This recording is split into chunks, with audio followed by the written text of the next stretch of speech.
সূরা Mumtahina 12 number একটা মাত্র আয়াত পড়েছি। মুমতাহিনা শব্দের শাব্দিক অর্থ হচ্ছে পরীক্ষিতা নারী। কি নারী? যারা পরীক্ষা দিয়ে উত্তীর্ণ হয়ে গেছে। এই পৃথিবীতে বহু নারীর জীবনী আমি পড়েছি, সর্বোত্তম জীবনী আমার কাছে 6 জনের মনে হয়েছে। এই মানুষগুলো পরীক্ষা দিয়ে উত্তীর্ণ হয়ে তারা জান্নাত অলরেডি আল্লাহ পেয়ে গেছে। তার ভেতরে 1 নম্বরে হযরতে আসিয়া। হযরতে আসিয়া আলাইহিস সালাম এত বেশি পরীক্ষা দিয়েছিলেন তার ঈমানের উপরে টিকে থাকতে গিয়ে। পৃথিবীর মানুষরা যদি হিসাব করে, হিসাব মিলানো সম্ভব না।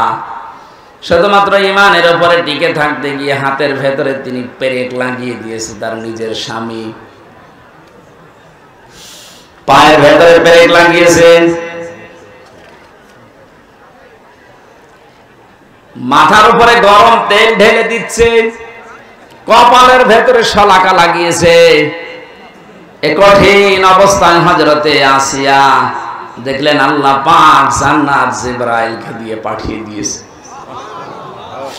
তিনি জান্নাত দেখলেন, ডাক দিয়ে বললেন, ইযে ক্বালাত রাব্বি বিনি ইনদাকা বাইতান ফিল জান্নাতি ওয়া নাজ্জিনি মিন ফিরআউনা ওয়া আমালিহি ওয়া নাজ্জিনি মিনাল কওমিজ যালিমিন। হযরতে আসিয়া ডাক দিয়েছেন, রব্বুল আলামিন তুমি আমার জন্য জান্নাতের ভেতরে একটা ঘর বানিয়েছো, এভাবে না তৈরি করি তুমি যেখানে আছো ওই জায়গায় একটা ঘর আমার জন্য বানিয়ে দাও, যেন সব সময় তোমারে আমি দেখতে পারি। হযরত আসিয়া দ্বিতীয় নম্বর কথা বলেছিলেন, ওয়ানাজ্জিনি মিন ফিরআউনা ওয়া আমালিহি ওয়ানাজ্জিনি মিনাল কওমিজ যালিমিন। এই মেয়েরা আসেনি? একটু খেয়াল করবেন এবার। সম্মানিতা মা বোনেরা, অনেক বেশি ভালোবাসি আপনাদেরকে, আমি চাই না আপনারা জাহান্নামী হয়ে যান। তাকান পরীক্ষিতা নারী কাদেরকে বলে, কি পরীক্ষা তিনি দিয়েছিলেন। এত বড় কঠিন মুসিবত বিপদ, এত বড় বিশাল শাস্তির ভেতরে হযরতে আসিয়া তিনি তার স্বামীর জন্য বরদোয়া দেননি।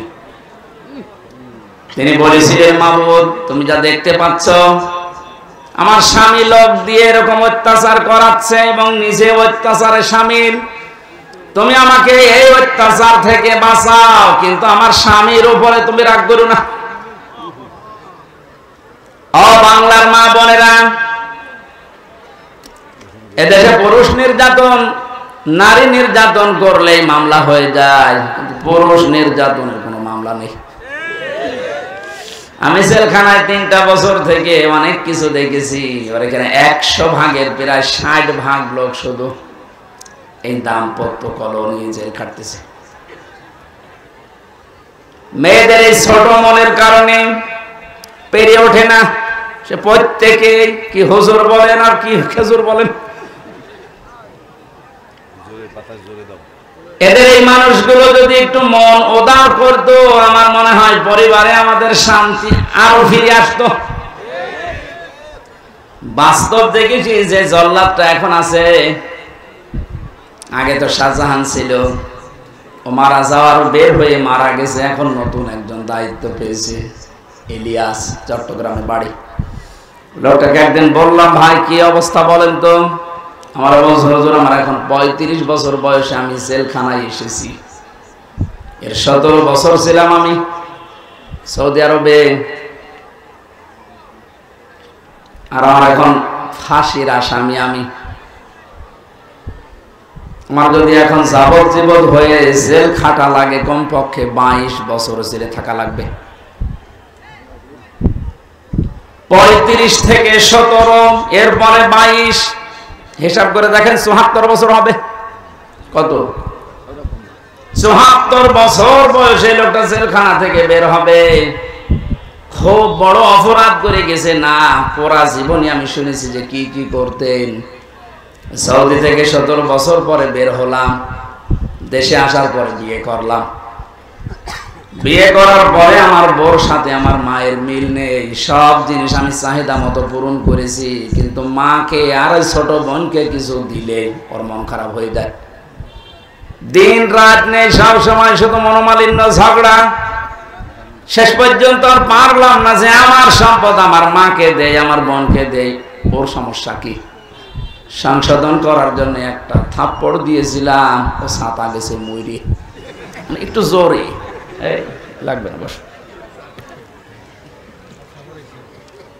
মারা যাওয়ার পরে তো বউ মারা কেস, প্রথমে ফাঁসি হয়ে গেল, এরপরে যাবজ্জীবন। এখন 22 বছর থাকা লাগবে আমার, 11 বছর চলছে। আমার তো বের হতে হতে আমার বয়স হয়ে যাবে 74 বছর। কি করব আমি? আমার বলছিল আপনি তো ওয়াজ করেন, বাইরে যে অন্তত একটু বলেন যে আমার মতো বিপদে যেন কেউ না পড়ে, কারণ আমি খুব বড় অপরাধ করিনি, আমি তো ঠিক রাস্তায় ছিলাম, মাঝখান থেকে একটু মিস্টেক হয়ে আমার জীবনটাই নষ্ট হয়ে গেল। ইলিয়াসের বউ এখনো পর্যন্ত আছে বাইরে। ইলিয়াসের যখন শুনেছে যে ওর যাবজ্জীবন জেল হয়ে গেছে, প্রথমে ফাঁসির কথা শুনে মেয়েটাকে কি, সে তো মারা গেছে, তার যে শাশুড়ি ছিল, এই শাশুড়ি এবং শ্বশুর পরবর্তীতে ওর মা বাবার উপরে এই মেয়েটার জন্য বহু অত্যাচার চালিয়েছিল। ভেতরে যেহেতু যোগাযোগ বিচ্ছিন্ন ছিল, কষ্টের কথাগুলো যখন এসে এসে আমার কাছে বলতো, আমি নিজেই কেঁদে ফেলতাম যে এই লোকটা তো সেরকম মেজর অপরাধ না, আর তো মারার জন্য মারে নাই, শুধু সংশোধনের জন্য একটা থাপ্পড় দিয়েছিল, ছাতা মরে গেছে। স্ত্রীর যদি মনটা উদার হতো, মন যদি বড় হতো, নবীজির হাদিস যদি এই মেয়েটা মানতো, বিশ্ব নবী জানিয়েছেন পৃথিবীর মেয়েরা তোমরা যদি মনে করো যে আমার স্বামীর হায়াত বেড়ে যাক, আরো বেশি দিন বেঁচে থাক, আমার স্বামীর সম্পদ সম্মান আরো বেড়ে যাক, তাহলে স্বামীকে মাঝে মাঝে বলবা তার রক্তের সম্পর্ক যেগুলো, এগুলো যেন অটুট রাখে, ঠিক রাখে। পৃথিবীর মানুষের সবচেয়ে বেশি রক্তের সম্পর্ক তার মায়ের সাথে। এক কথা বলে কেন? এই জন্য পুত্রবধূ যারা বসে আছেন, আমার যতটুকু বাস্তবতার জ্ঞান আছে আমি দেখেছি, এই দেশে আমরা যারা জামাই আছি, এটা মনে হয় রেকর্ড হয়ে কালকে আমার ম্যাডাম শুনবে, শুনুক, কপালে যা আছে হবে। আমরা জামাইরা যেভাবে আমাদের শাশুড়িকে শ্বশুরকে যেইভাবে দেখি, যেই নজরে দেখি, আর যেভাবে আচরণ করি, বউগুলো যদি তার হাত আমার মা বাবার সাথে, আমাদের মা বাবার সাথে ওইটা করতো, এই দেশে কোনো ছেলে আলাদা হওয়া লাগতো না। একটু বেশি বলে ফেললাম না? ঠিক মানে 100 ভাগ ঠিক।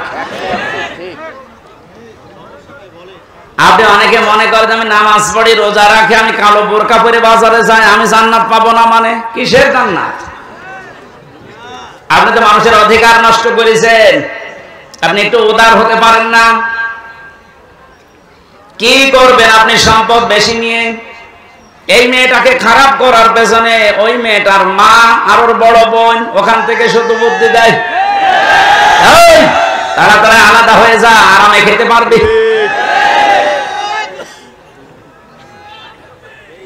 এখানে তাকবীর দেওয়ার দরকার, সব বড় হয়ে যাচ্ছে আর তাকবীর দিচ্ছে। যেহেতু পয়েন্টটা এসেছিল, মা বোনেরা হাতে পায়ে ধরে বলছে আপনাদেরকে, বাঁচতে যদি চান 4টা যে ফরজ কাজ আছে, তার ভেতরে কিন্তু স্বামীর সেবা, স্বামীর মন জয় করা আপনি পারছেন না। শয়তানের ধোঁকায় হোক, হ্যাঁ শয়তান তো বসে নেই, আপনাদেরকে জাহান্নামে দিতে চায়, এজন্য স্বামীর গুরুত্ব আপনার মন থেকে তুলে দিয়েছে। অথচ নবীজি জানিয়েছেন, আমি যদি এই পৃথিবীতে আল্লাহ বাদে কাউকে সেজদা করার অনুমতি দিতাম, মেয়েদের কানে কানে বলতাম স্বামীর পায়ে সেজদা করো। কত দামি জিনিস, আর তাকে ধরে ধরে আপনি অপমান করেন, মারেন। আমি তাফসীর থেকে একটা পয়েন্ট লিখেছি, ইহুদিদের মেয়েদের ভেতরে স্বভাবগুলো আছে। আল্লাহর নবী জানিয়েছেন এই পৃথিবীর ময়দানে দাজ্জাল তার মিশন চালু করার জন্য 7টি কাজ করে যাচ্ছে, কিয়ামত পর্যন্ত এটা করবে। মেয়েরা যারা এসেছেন আপনারা যেন সাবধান হয়ে যান, এর জন্য বলছি। দাজ্জালের মিশন হচ্ছে 7টি। ওরা ইহুদিদের মেয়েদের যে গুণগুলো আছে এগুলো আমাদের ভেতরে প্রবেশ করাতে চায়। মহিলা প্যান্ডেলে যারা আছেন আপনি মেলাবেন, আমি তাফসীর থেকে তুলেছি। 1 নম্বরে আন্নানা। আন্নানা বলা হয় ওই সমস্ত মেয়েদেরকে যে মেয়েরা স্বামীকে বলে তুমি যা করবা সব আমার জন্য, আর বাকি সব ডিলিট। এরকম মেয়েদের মন দেশে নেই? এটা দাজ্জালের একটা মিশন। প্রথম যেই মেয়েকে দাজ্জাল টার্গেট করবে মনে করবেন ওর ভেতরে এই গুণটা পয়দা হবে, এই দোষটা, যে যা করবা তুমি সব আমার জন্য, বিয়ে আমারে করেছো, এখন তোমার মা বাবা বোন ভাই যা আছে চাচা ফুফু সব ডিলিট করো। এরকম মন, এরকম কথা বলে, এরকম বউ দেশে আছে না নেই? আপনি বিশ্বাস করতে পারেন ওই মহিলাকে দাজ্জাল টার্গেট করেছে, ওকে জাহান্নামে নেওয়ার জন্য। 2 নম্বরে মান্নানা, যে মহিলা খালি খোঁটা দেয়, বাবার বাড়ির কথা তুলে মাঝে মাঝে স্বামীর মনে কষ্ট দেয়, খোঁটা দেয়, তুমি আমারে চেনো, আমি চেয়ারম্যানের মেয়ে, আমার ভাই একটা মাস্তান। 3 নম্বরে হান্নানা, যে স্বামীর খেদমত করা দরকার এটা করে না, আর উল্টা খেদমত নেয়। যদি বলেন একটু আমি যে 8 ঘন্টা ডিউটি করে আসলাম, একটু পানি দাও, তুমি ডিউটি করেছ আমি কি বসেছিলাম? পানি নিজে ঢেলে খাওয়ার, আমার একটু ঢেলে দাও। 4 নম্বরে বেশি কান্নানা, অহংকারী, হয়তো সম্পদের, রূপের অথবা বংশের, সব সময় যারা অহংকার করে চলে এই শয়তানের টার্গেটে পরিণত হয়েছে। 5 নম্বরে বেশি হাদ্দাকা, স্বামীর পছন্দের যারা গুরুত্ব দেয় না। নবীজি জানিয়েছেন বাজার থেকে যদি স্বামী কিছু নিয়ে আসে, পছন্দ যদি নাও হয় সামনাসামনি কোনো কথা বলবা না। অথচ আপনি আপনার টার্গেট মতো সামর্থ্য মতো এত কষ্ট করে একটা শাড়ি নিয়ে আসবেন, জীবন ওর মনই পাবেন না। এরকম বউ আছে? কার হাত তোলেন তো? একজন।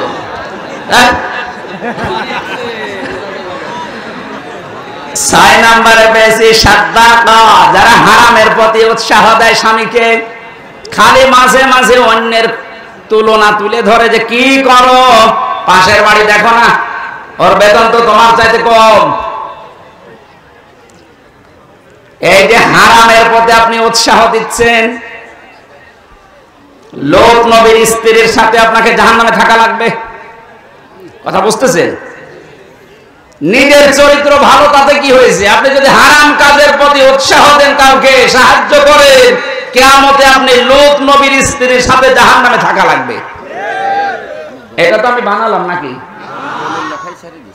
সূরা আরাফ 8 নাম্বার পারার 20 নাম্বার পৃষ্ঠা 3 নাম্বার লাইনে 83 নাম্বার আয়াত তাফসীর থেকে বলছে, আল্লাহ রাব্বুল আলামিন 2 জন ফেরেশতাকে পাঠালেন। 2 জন ফেরেশতা এসে লোত নবীর কাছে এসে বলে, আল্লাহর নবী আপনার উম্মতদেরকে নিয়ে আপনি এখান থেকে চলে যান, আমরা মাগরিবের সময় আল্লাহর গজব এখানে নাযিল করব। কিন্তু সাবধান, ফাআনজাইনাহু ওয়া আহলাহু ইল্লা ইমরাতাহু কানাত মিনাল গাবিরিন। আপনার স্ত্রীকে আপনি নিতে পারবেন না, যারা আছে বাকি সবাইকে নিয়ে যান। আপনাকে যারা স্বীকার করেছে আপনার উম্মত নিয়ে যান, স্ত্রীকে নেবেন না। প্রশ্ন আসতে পারে, লূত নবীর স্ত্রীর চরিত্র খারাপ ছিল? না না, পৃথিবীর কোন নবীর স্ত্রীর চরিত্র খারাপ ছিল না, কারণ হারাম রক্তের ভেতরে আল্লাহ নবীদের রক্ত ঢোকান নাই। এজন্য নবীদের স্ত্রীর চরিত্র ভালো ছিল। কিন্তু এই মহিলা চরিত্রহীনাও ছিল না, চরিত্র খারাপও ছিল না, কিন্তু তলে তলে চরিত্রহীন মানুষদেরকে সাপোর্ট করত। ওই জামানায় একটা গণা ছিল, পুরুষে পুরুষে জেনা, মহিলা মহিলায় জেনা করত, ওইটাও সাপোর্ট করত, নিজে করতো না, শুধু সাপোর্ট করত। একটা চিন্তা করেন তো, এত বড় একটা জলিলুল কদর নবী লূত আলাইহিস সালাম, তিনি ইব্রাহিম নবীর ভাগ্নে, এত বড় নবীর ভাগিনা, নিজে নবী, তার স্ত্রী নবীর স্ত্রী হওয়ার পরেও নিজের চরিত্র খারাপ না, চরিত্রহীনাও ছিল না, শুধু হারাম কাজ যারা করে তাদেরকে সহযোগিতা করতো, সাপোর্ট করতো, ভালোবাসতো যে ঠিক আছে।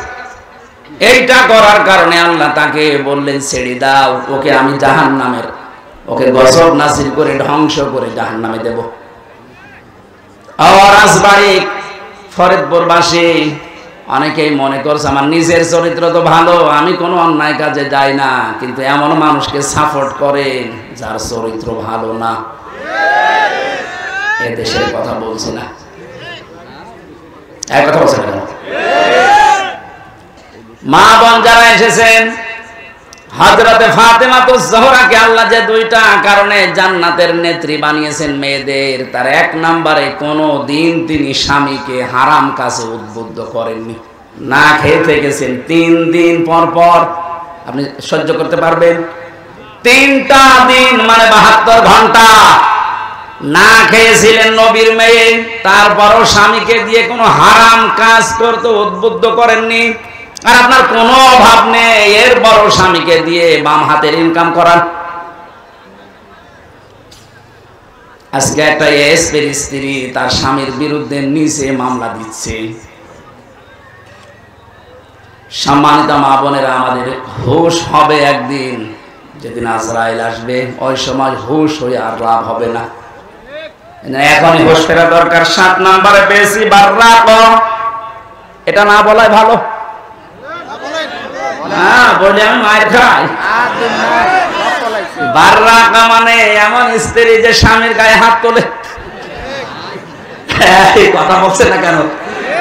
এরকম মানুষ দেশে নেই। বহু পালোয়ান বাইরে বীর, ভেতরে যে ক্ষীর হয়ে যায়। এটা দাজ্জালের যে 7টা মিশন নারীদেরকে নিয়ে এখানে যারা এসেছে, এই মেয়েরা যেন এই মিশনে এই খপ্পরে না পড়ে, বলেন আমিন। এত বড় কঠিন মুহূর্তে হযরতে আসিয়া তার স্বামীর জন্য বরদোয়া দেননি। হ্যাঁ, তিনি বলেছিলেন আল্লাহ তুমি আমাকে বাঁচাও, নাজ্জিনি মিন ফিরআউনা ওয়া আমালিহি ওয়া নাজ্জিনি, একালিপ করে টান আছে। তুমি আমার স্বামীর অত্যাচার এবং যাদেরকে দিয়ে অত্যাচার করাচ্ছে এই জালেমদের কবল থেকে তুমি আমাকে বাঁচাও, কিন্তু আমার স্বামীর উপরে তুমি গজব দিও না। এত বড় কঠিন মুহূর্তেও যদি বরদোয়া না দিতে পারে, আপনার কি হয়েছে? একটা সাবান কম হলে আপনি খোঁটা দেন, বরদোয়া দেন, উল্টা পাল্টা কথা বলেন। পরীক্ষিতা নারী হওয়ার জন্য 28টা গুণ মেয়েদের অর্জন করা লাগে। সূরা নিসার ভেতরে ধারাবাহিক ভাবে আল্লাহ দিয়েছেন। ইবনে কাসির তাফসীরটা মেয়েদেরকে পড়াবেন। আমার আজকের আলোচনার বিষয় ওইটা না, শুধু নামকরণটা বললাম। সূরা মুমতাহিনা শব্দের শাব্দিক অর্থ পরীক্ষিতা নারী। কি নারী? পরীক্ষিতা নারী। যে সমস্ত মেয়েরা পরীক্ষা দিয়ে পাশ করেছে তাদের ভেতরে 6টা গুণ আপনি হে নবী দেখতে পাবেন। এরা যখন আপনার কাছে বায়াত নেবে বলে আসবে, তাদেরকে আপনি বলবেন, মেয়েরা এসেছিল নবীজির কাছে, এসে বলে হে রাসূল আমরা আপনার সাথে হাত মিলাতে চাই। ইবনে কাসির মুফাসসির বলেন বিশ্ব নবী জানিয়েছেন ওই সময় আমি মেয়েদের বেগানা মেয়ের সাথে হাত মিলাই না। অথচ বাংলাদেশে আমরা বহু পীরের নামে কলঙ্ক দেখছি, ওরা মেয়েদেরকে পর্যন্ত মুরিদ বানায়। এই কথা বলছেন। পুরুষের জন্য মহিলাকে মুরিদ বানানো, তার খেদমত নেওয়া জায়েজ আছে? বলেন বলেন। এগুলো যারা করছেন না বুঝে করছেন, আপনি থামেন। বিশ্বনবী জানিয়েছেন হ্যাঁ এই পৃথিবীতে 3টা জিনিস আমার কাছে সবচাইতে বেশি প্রিয় লাগে, ভালো লাগে। তার 1 নম্বরে আমার নিজের স্ত্রী। কার স্ত্রী?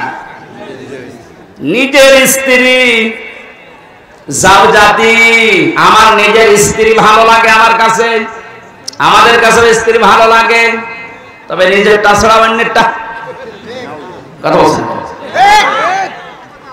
এই জন্য হাজারো মানুষের দেখবেন লাইন চলছে এখনো। এই যে পরকীয়া প্রেম যারা করেন এখনই থামেন, নয়তো 3টা ক্ষতি হয়ে যাবে দুনিয়ায় আর 3টা আখিরাতে। পরকীয়া প্রেমে যারা লিপ্ত আছেন, আপনার 1 নম্বরে চেহারার উজ্জ্বলতা নূর আল্লাহ নষ্ট করে দেবে। 2 নম্বরে আপনার হায়াত আস্তে আস্তে কমে যাবে। 3 নম্বরে যখন মারা যাবেন ঈমান পাবেন না, একটা সংসার নষ্ট করার জন্য বেঈমান হয়ে মরবেন। এ লাইনে আছে নাকি এলাকায় কেউ? যদি থাকেন আপনি থেমে যাবেন আশা করছি। বিশ্বনবী বলেন 2 নম্বরে আমার কাছে নামাজ ভালো লাগে, 3 নম্বরে আমার কাছে সুগন্ধি ভালো লাগে। এই 3টা আমাদের কাছেও যেন ভালো লাগে সেই ব্যবস্থা আল্লাহ করে দেন, বলেন আমিন। নবীজিকে আল্লাহ ঘোষণা দিলেন, ইয়া আইয়ুহান নাবিয়্যু, হে নবী, ইযা জাকাল মুমিনাতু, মুমিন নারীরা যখন আপনার কাছে আসবে, ইউবাইনাকা, আমরা বায়াত নিতে চাই, পর্দার আড়াল থেকে আপনি তাদেরকে বায়াত দেবেন 6টা বিষয়ে। যদি এগুলো তারা মানতে পারে, আপনি নিজে তাদের জন্য আল্লাহর কাছে ক্ষমা চাবেন। যেহেতু আল্লাহ শিখিয়ে দিচ্ছেন, তার মানে 6টা কাজ করতে পারলে আল্লাহ নিজে আমাদেরকে মাফ করবে। 1 নম্বরে দিয়েছেন আলা আল্লাহ ইউশরিকুনা বিল্লাহি শাইআ। এখান থেকে একটা মাসলা বের হয়। এই বসেন তো, বসেন, লাগবেন, বসেন। এখান থেকে একটা মাসলা বের হয়, পৃথিবীতে যদি কেউ মুরিদ হতে চান, বায়াত নিতে চান কারো কাছে, এই 6টা বিষয়ে বায়াত নেওয়া লাগবে। বাংলাদেশে এখন 48,000-এর উপরে পীর আছে। কত? ভারতের এই কলকাতার, আসামে আরো বেশি। আমি তো 17, 18, 19, 20 এই সমস্ত সালগুলোতে ভারতের এই কয়েকটা রাজ্যে দেখেছি ও ঘরে ঘরে পীর। বিশেষ করে মুর্শিদাবাদ, আরে নদিয়া, হুগলি, এই সমস্ত জায়গায় জায়গায় পীর। পীরটা ওরা ব্যবসা হিসাবে নিয়েছে। বাংলাদেশের জরিপে যেটা সরকারি 48,000। আপনারা যদি মুরিদ করতে চান, বায়াত দিতে চান, প্রথমে আপনাকে বলা লাগবে যে আমার দরবারে কোনো শিরিক চলবে না। আল্লাহ বাদে অন্য কাউকে সেজদা দেওয়া কি? আল্লাহ বাদে অন্য কাউকে ডাকা কি?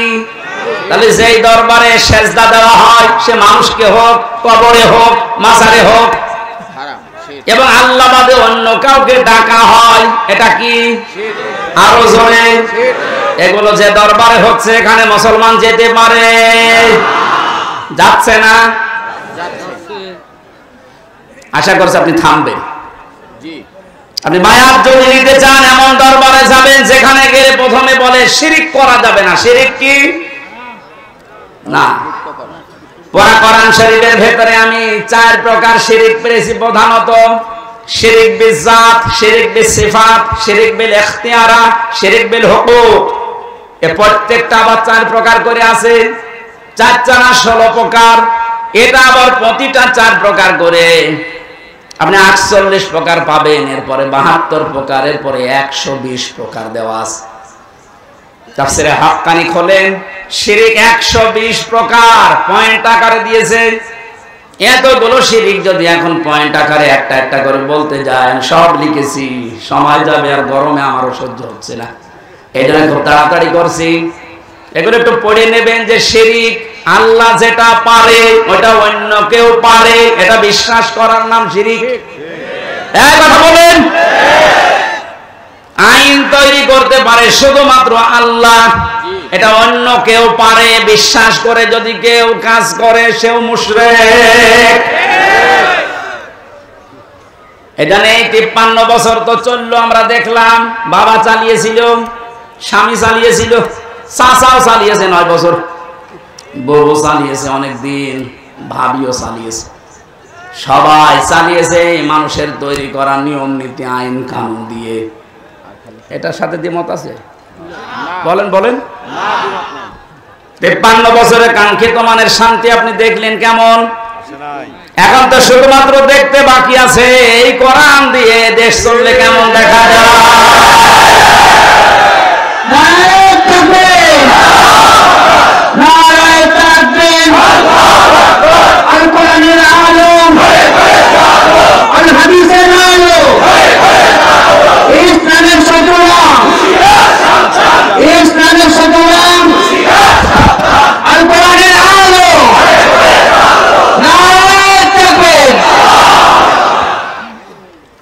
আরে ভাই আমরা তো দেখলাম যে 53 বছরে কি পারে না, কেমন চলে, যেহেতু এটা বাকি আছে দেখতে, এটা একটু দেখা যায় না?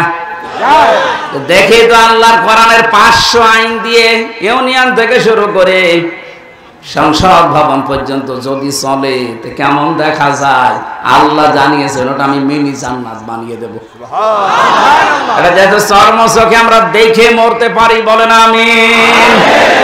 খুব আশা আমার, খুব আকাঙ্ক্ষা লাগে আল্লাহ কোরআন দিয়ে দেশ চললে কেমন দেখা যায় পৃথিবীতে আমরা দেখিনি। সৌদি আরবে দেখেছি কিন্তু 100 ভাগ না 70 ভাগ। ওদেরকে বলেন যেন তারা জীবনে চুরি নেই দেশে। বেগম পাড়ায় এমনি তৈরি হয় বাবার টাকা দিয়ে, বেগম পাড়া বানাচ্ছেন সব চুরি করা টাকা।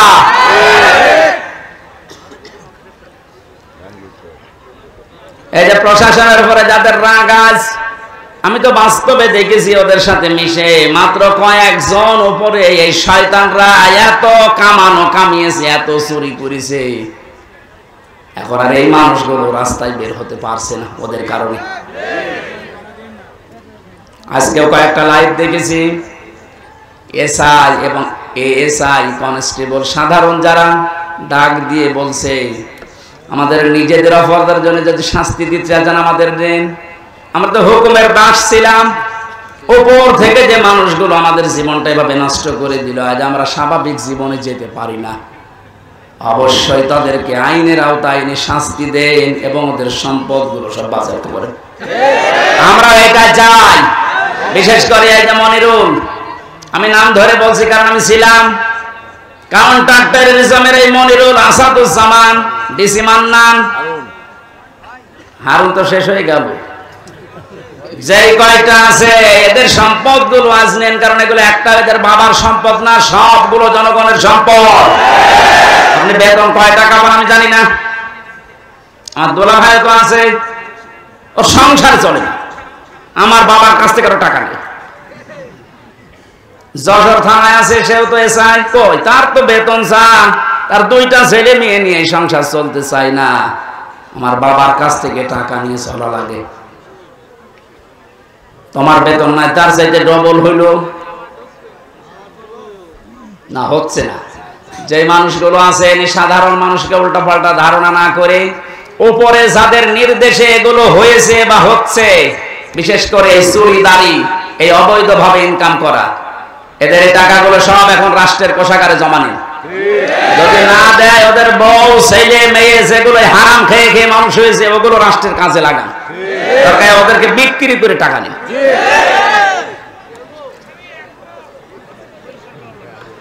চুরির এইটা যদি আমরা শপথ নিতে পারতাম যে চুরি করব না, চুরি বন্ধ করব, এ দেশটা কিন্তু দাঁড়িয়েছে। তো এক দরবেশই যদি এত টাকা চুরি করে থাকে, বাকি যারা দরবেশের ভান ধরিস তাদের অবস্থা কি? ওরাই আছে না, জেনা করা যাবে না। এ জেনা শুধু হাতের জেনা, মুখের জেনা, চোখের জেনা, অন্তরের জেনা, লজ্জা স্থানের জেনা। এই জেনাগুলো আজ বন্ধ করার জন্য যে যেখানে আছি ওই জায়গা থেকে দায়িত্ব নেওয়া লাগবে, বিশেষ করে মেয়েদের আগে, কারণ জেনা এই শব্দ শুরুই আল্লাহ করেছেন মেয়েদের দিয়ে। আসানিয়াতু ওয়াজানি ফাজলিদু কুল্লা ওয়াহিদিন মিনহুমা মিয়াতা জালদা। আল্লাহ পাক বলেন জেনাকারিনী এবং জেনাকারী, আগে কার নাম? মেয়েদের নাম। এজন্য মা বোনেরা আপনারা নিজেদেরকে কন্ট্রোল করেন।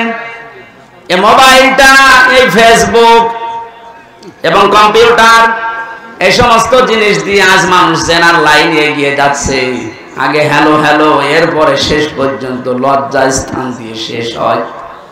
যে এলাকায়, যে দেশে, যে অঞ্চলে জেনা বেড়ে যায়, প্রকাশ্য হোক গোপনে হোক, ওখানে আল্লাহর 8টা গজব নাজিল হয়। কয়টা? এমন মহামারী রোগ আল্লাহ ছড়িয়ে দেয় যার চিকিৎসা পৃথিবীতে নেই। এজন্য আমরা সাবধান হব। আমাদের এই দেশটা জেনা যেগুলো চলছে এগুলো কি করে বন্ধ করা যায়, নিজ উদ্যোগে, পারিবারিক ভাবে, সামাজিক ভাবে। আদাজ্জুসু লা ইয়াদখুলুল জান্নাহ, নবীজি জানিয়েছেন দাজ্জুস জান্নাতে যাবে না। দাজ্জুস বলা হয় ওই পুরুষকে যে তার মেয়েকে, যে তার বউকে, তার বোনকে, তার মাকে কন্ট্রোল করতে পারে না। ওগুলো আরো মানুষ দিয়ে দেখায়, শান্তি পায়। এই পৃথিবীতে একটা মাত্র প্রাণী আছে যে তার লজ্জার স্থান উল্টা করে মানুষকে দেখে আনন্দ পায়, তার নাম কুকুর। নাম কি? লজ্জাস্থান ঢেকে রাখার জন্য কিন্তু অনেক বড় লেজ আল্লাহ তাকে দিয়েছে, কিন্তু লেজ উল্টো করে দেখায়। কথা বলছে না কেন? আপনার শরীর ঢাকার জন্য এত বড় কাপড়ের ব্যবস্থা, 12 হাত, এরপরও আপনার পেট দেখা যায়, এরপর আপনার পিঠ দেখা যায়। কুকুর যেমন নিজের লজ্জাস্থান থেকে আনন্দ পায়, আপনিও এক প্রকার কুকুর। এর চাইতে নিকৃষ্ট ভাষা বলতে পারলাম না।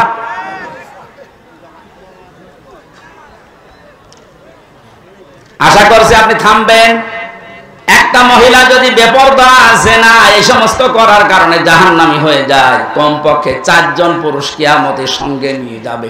প্রথমে তার বাবাকে, এরপরে বড় ভাইকে, এরপরে স্বামীকে, এরপরে বড় ছেলেকে।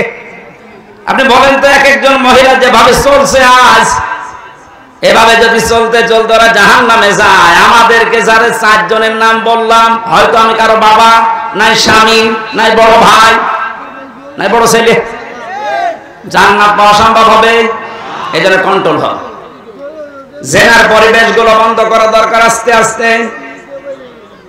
আল্লাহ পাক বলেন ওয়ালা ইয়াকতুলনা ওয়ালাদাহুন্না, খাবারের ভয়ে সন্তানকে হত্যা করো না। এখানে কয়েকটা মাসলা বের হয়। আপনাদের মনে হয় কষ্ট হয়ে যাচ্ছে নাকি? আমার তো কষ্ট হচ্ছে। আমার একটা ফ্যানের ব্যবস্থা যদি করতেন আগে থেকে, এই ঝামেলাটা হতো না।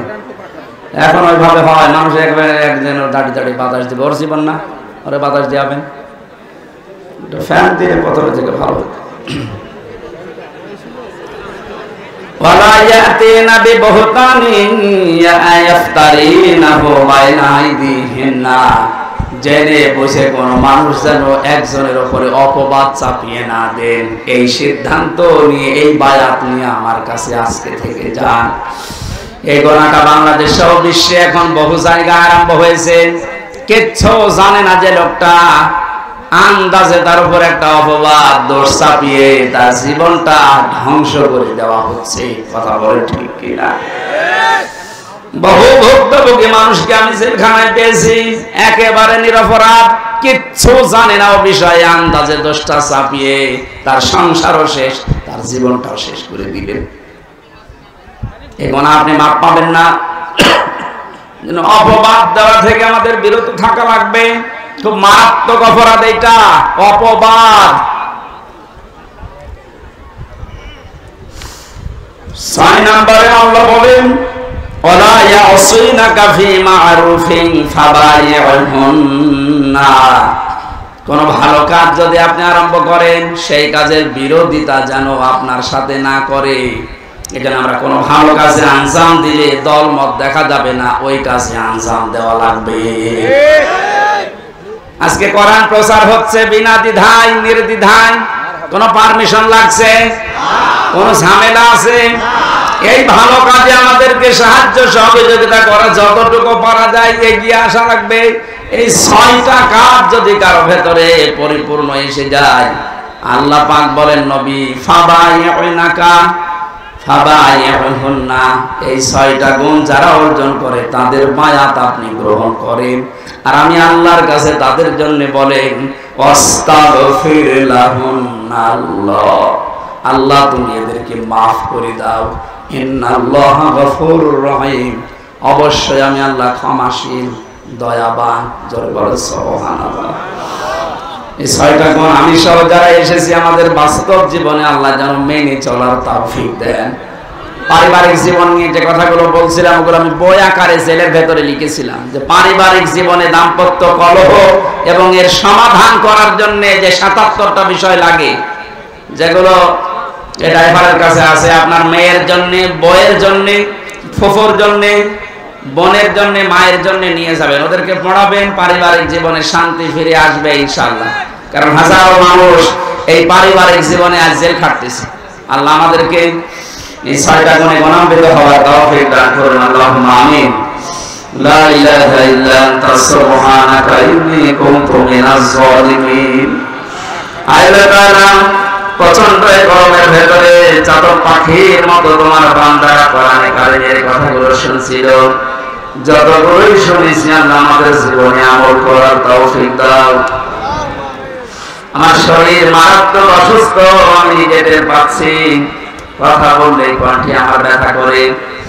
3টা বছর জেলখানা কি খেয়েছি না খেয়েছি আল্লাহ তুমি দেখেছো। আমার এখনো পর্যন্ত শরীর স্বাভাবিক হচ্ছে না, বহু ডাক্তার দেখিয়েছি। আল্লাহ রোগ দেওয়ার মালিক তুমি, শেফা দেওয়ার মালিক তুমি, মেহেরবানি করে তুমি আমাকে শেফায়ে কামেলা আজেরা দিয়ে দাও। এ মাহফিলের আয়োজন করতে গিয়ে তোমার যে বান্দারা আশ্রম দিল আল্লাহ, এ মানুষগুলোকে যে মা পেটে নিয়েছে, মায়ের পেট তুমি খাদিজার মতো বানিয়ে দাও। এ মাহফিলের সম্মানিত সভাপতি এবং পরিচালক সহ যোগ্য সম্মানিত অতিথি এসেছে, বিশেষ করে আমাদের অভিভাবক, থানার অফিসার ইনচার্জ, ওসি সাহেব সহ যত পুলিশ সদস্য ভাইরা এসেছে, তাদের আজকের এই দায়িত্বটা তুমি ইবাদত হিসাবে কবুল করে নাও।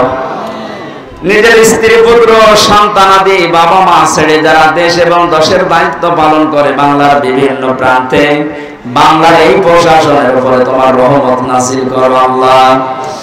যে একটা জালেমের জন্য পুরা প্রশাসন বাংলার মানুষের কাছে কারার হয়ে গেছে, আল্লাহ আবার স্বাভাবিক অবস্থায় এদের জীবনটা ফিরিয়ে দাও। মা বোনদেরকে পর্দায় থাকার সুযোগ দাও। আল্লাহ তাআলা আমরা অঙ্গীকার করেছি, ওয়াদা করেছি, যেগুলো মেহেরবানি করে এগুলো জীবনে বাস্তবায়নের সুযোগ করে দাও। চর্ম চোখে দেখতে চাই, বড় ইচ্ছা আশা আকাঙ্ক্ষা, তোমার কোরআন দিয়ে দেশটা চলছে। বারাকাল্লাহু লানা ওয়া লাকুম ফিল কোরআনিল আযীম। এলাকায় মাটির নিচে যত মানুষ ঘুমিয়ে আছে, কোরআনের ইজ্জতে মাফ করে দাও। একটা মাদ্রাসার জন্য এলাকার অনেক মানুষ এখন আকাঙ্ক্ষা পেশ করছে। দুনিয়ায় আমরা কিছু মানুষকে দেখতে পাচ্ছি যে অপমানকর শাস্তি আল্লাহ ব্যবস্থা করে দিচ্ছে। আর আসাদ দিল আযাব যেহেতু দিয়েছেন ইসমে তাফসিল, এটা সুপারলেটিভ ডিগ্রি, এর উপর আর কোনো শব্দ আরবিতে নেই। আল্লাহ বলেন এমন যন্ত্রণাদায়ক ভয়ঙ্কর কঠিন আযাবের দিকে মরণের পরে নিয়ে যাব, ওটা আমি আল্লাহ ছাড়া আর কেউ জানে না। এজন্য জালেম যারা, আপনাদের দুনিয়া শেষ হয়ে গেছে। 6টা গুণ যারা অর্জন করবে, কোন পীরের আছে নবীজির আছে না। ক্ষমা করতে পারে শুধুমাত্র আল্লাহ নিজে। ফাসাব্বিহ বিহামদি রাব্বিকা ওয়াস্তাগফির। আপনি ইস্তেগফার করেন আল্লাহর কাছে, তার তাসবিহ তাহলিল আদায়ের মাধ্যমে আপনি ইস্তেগফার করেন। ইন্নাহু কানা তাওয়াবা, কারণ তিনি তাওবা কবুলকারী, ইস্তেগফার কবুলকারী। আমার ভালোভাবে শিক্ষা নেওয়ার বিষয় এখানে এইটা, যেহেতু তাওবা কবুল করবেন একজন, তিনি আল্লাহ, তিনি নিজে শিখিয়ে দিচ্ছেন নবীজি। এই 6টা গুণ যাদের ভেতরে আছে, আপনি তাদের জন্য আমার কাছে ক্ষমা চান। তাহলে এটা ক্ষমা করার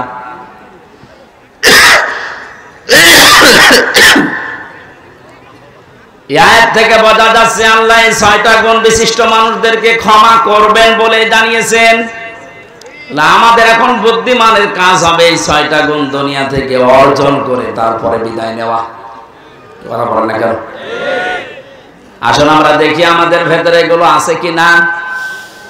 সূরা মুমতাহিনা 12 নাম্বার একটা মাত্র আয়াত।